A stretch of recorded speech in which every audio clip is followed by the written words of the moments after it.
Hello, everybody. It's Mr. Second Amendment coming at you from the station, trying to multitask between different jobs, putting out a video. So, I recently just had my M1 Garand rebarreled.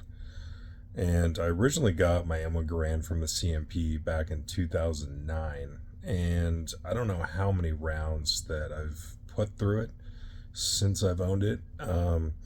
It got to the point where it would close on the go gauge, which is what we want, and then it started to close on the no go gauge, but it would not close on the field gauge. So, what that tells me is the rifle is still hanging on the very edge of being safe to shoot, but it needs a barrel replacement. So, I have a local gunsmith, Wasatch Gun Guild.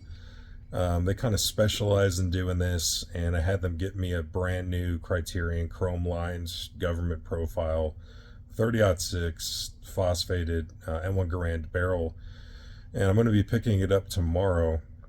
But before I got the rebarrel done a couple weeks ago, I shot my M1 with 4 different types of ammo, and then I shot it in my local service rifle match just to see how it would do kind of on its last final ride, just before it got a new barrel.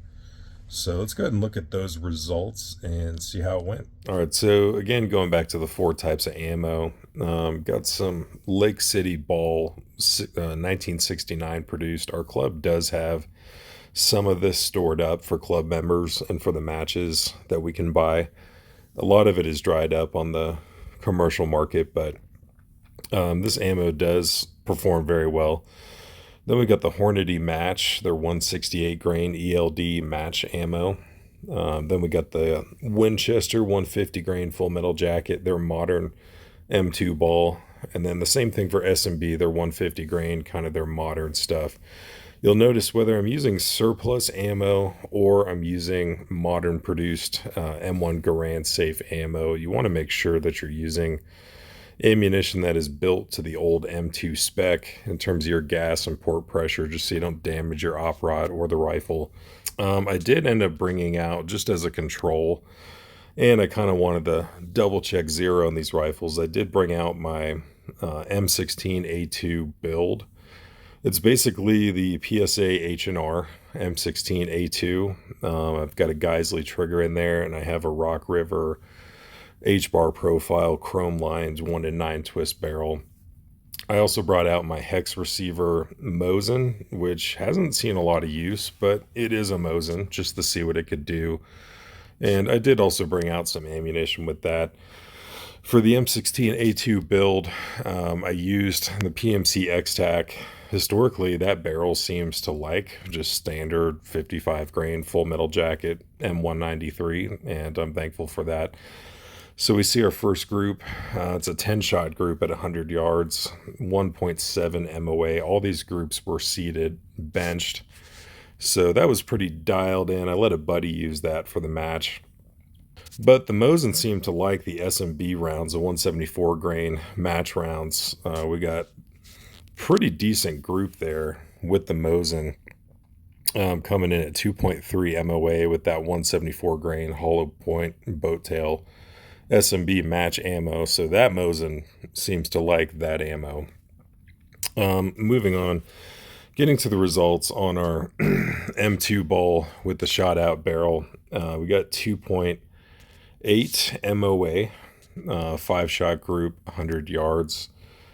Then we moved on to the Hornady, and ironically, the match ammo, my M1 with the shot out barrel did not seem to like it. 4.3 MOA. I had one round that kind of flew off on the left side there. Then we checked out the Winchester.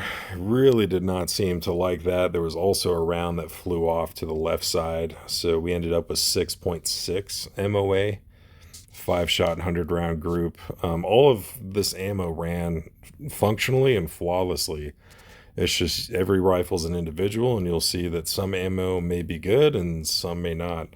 S&B came in at 2.9, almost 3 MOA with that 5-shot group, but still a respectable group. Now in terms of the match, kind of the last ride for this M1 with this barrel, we start off with our slow fire. So you got 10 shots, 10 minutes to do 10 shots, slow prone fire on a mat. You can use your sling. The group size ended up being a 7.8 MOA, and these are all using the SR1. It's a 200-yard target that's downsized for actual 100-yard match shooting. So the group size on that was 7.8 MOA, but the match score was 91 with 0x. Then you move on to your rapid fire prone. I always seem to do better under stress. Group size was 7.2 MOA, and the actual match score was 91 with 3x. So I did feel pretty good about that, minus that one flyer. Always got to slip one in. And then you've got your standing, slow fire standing. So you've got 10 minutes standing to do 10 shots. Ironically, the MOA was the tightest here, 6.35. And the match score kind of sucked, though. 65 points was 0x. So that's how the rifle was grouping with those 4 types of ammunitions, and also how it did in the match itself. I ended up with 247 and 3x. So overall, not too bad. All right, guys. So hopefully you enjoyed seeing what kind of a shot out M1 barrel can do. With a halfway okay shooter. I'm definitely not the best out there. So my plan is I'm going to pick up my M1 with the new barrel tomorrow, and then I'm going to shoot the same 4 types of ammo. We're going to see if the rifle now seems to like certain ammo, maybe dislike other ammo that it did well with, like the Lake City and the SMB. So shop, I know I'm gonna have to re-zero it, but we're gonna see group size. We're gonna see how the rifle reacts now with a whole new barrel and put all back together. So stay tuned for that video to see the post barrel swap brand new barrel results video. And thanks for watching.